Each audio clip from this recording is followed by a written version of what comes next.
so you sort of talked about how the weird weather might have affected some of the at-bats. How did it feel to go to tonight, relatively nice day outside, and you end up seeing 20-run result as a product of that?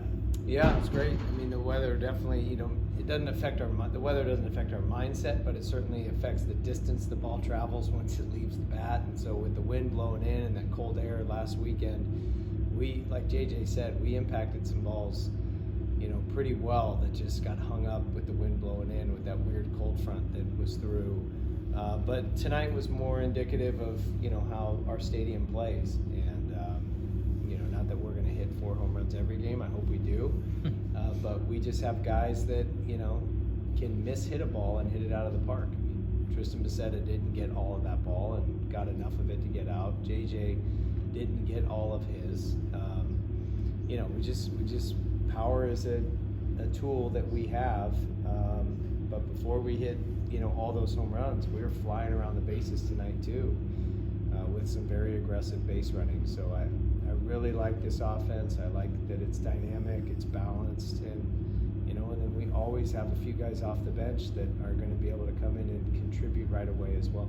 This is a team also, Coach, that gave South Carolina all they had last week, 5-3. This wasn't like this is a team you can just go out there and bomb. This is it's got to feel good to do that against a team like that who's, have you seen, has been very productive. Yeah, they're a very good team. They're very well coached, and at the first inning, it looked like it was going to be one of those days that you didn't know how it was going to go. We knew, felt good that the outcome would be in our favor, but certainly didn't think it would be a run rule type of game when Prop gets up there first inning, it's a 2-run jack to get things going, and it's like, okay, the ball's carrying tonight, and they've got a good offense, and they're aggressive on the bases too, and so they're going to have plenty of wins this year and plenty of wins under Coach McGuire as he takes over the reins at Winthrop. But yeah, it's a good win. It's a solid win, midweek win. Where no matter when you play Winthrop and when you play a Coach McGuire coach team, it's a good win because they're always going to be good and they're always going to be prepared.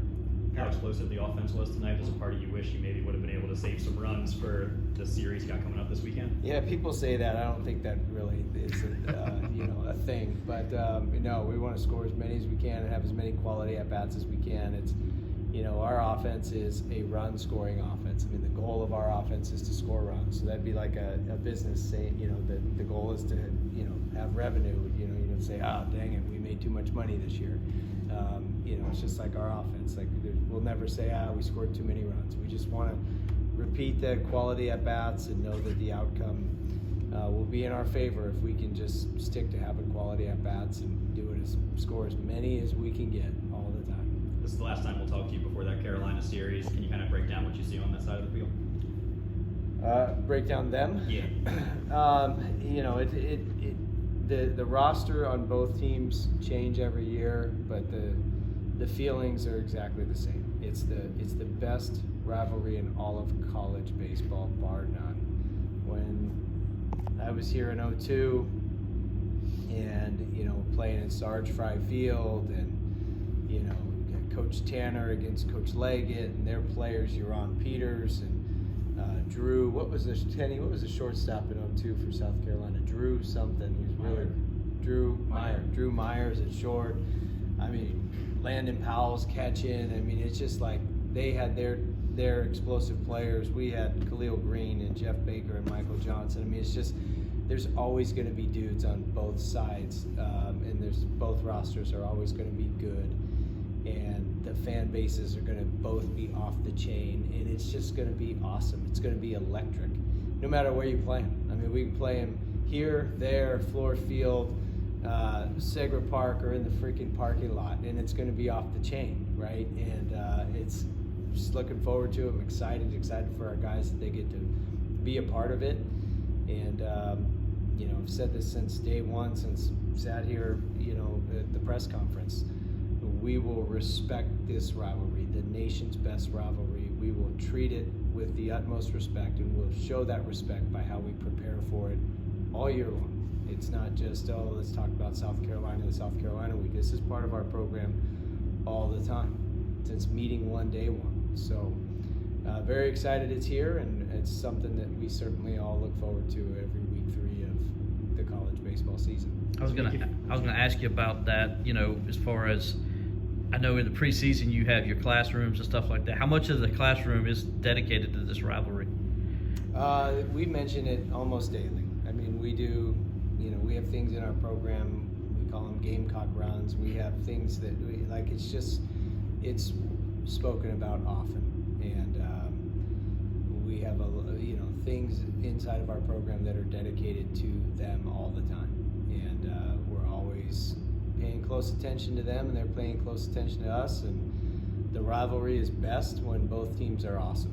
And that's what I remember about being here the first time is, it was like 2 top 5 teams going at it. And that's when it's great for the state, it's great for college baseball.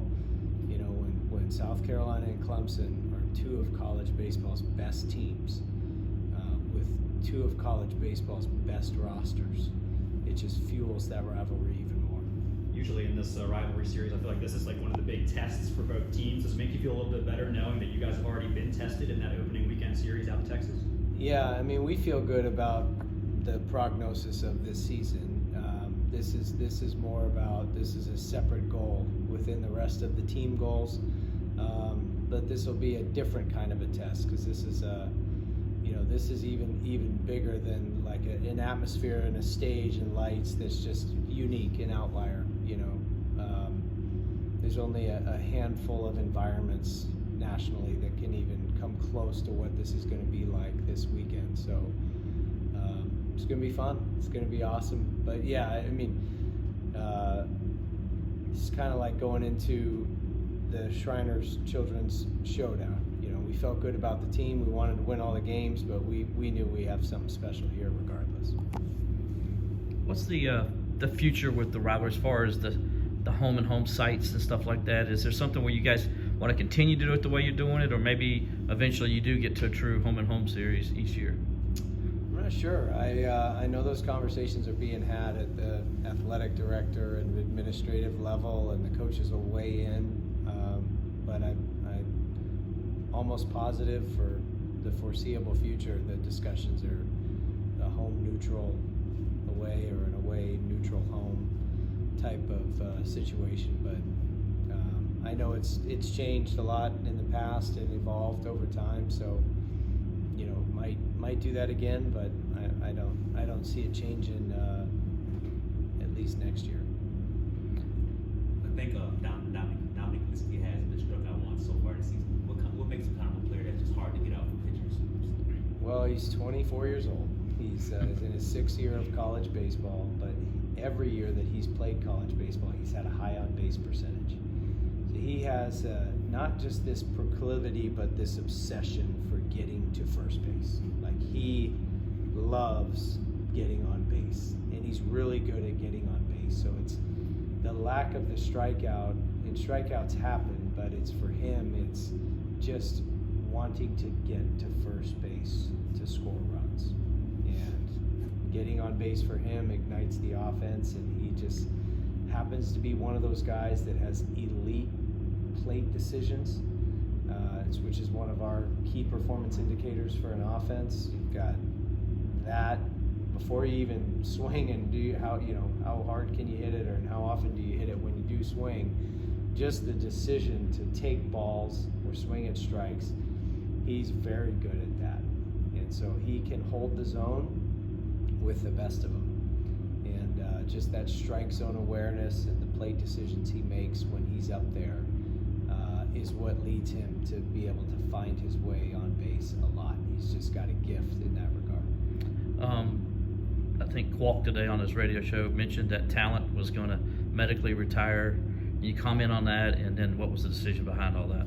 Yeah, Casey's such an awesome kid. He's pitched in regionals, pitched in big games, been a huge part of our program, and he's such a great teammate that anyone, any pitcher, any player, 3 surgeries later, it's going to be hard to be able to replicate where you were. 1 surgery, yeah, sure. 2, maybe a little tougher. 3, that's a lot for a college kid. And so for us, it was like, he's such a good teammate and such a positive dude, and the guys love him. We can try to find a way to, how can we still, because we don't want him to go anywhere. We want him around as much as we can. So, he unfortunately he won't be pitching, but he'll be in the dugout. He'll be on the road trips. He'll be with us. So his impact will be in a different way, but he'll still make a positive impact with this team. The coaching fraternity runs deep in this sport. Do you have any relationship with Paul Maneri? I've known Coach Maneri for feels like a long time, since he was at Notre Dame. But I consider him to be just a really nice man and genuine good guy, and he's had a heck of a career and has won a national championship and been to Omaha with 2 different programs, and so certainly respect all that he's accomplished in his career, but not in all the circles in the friendships of the coaching world. I don't think we're there, nor would I ever be there with the South Carolina coach. But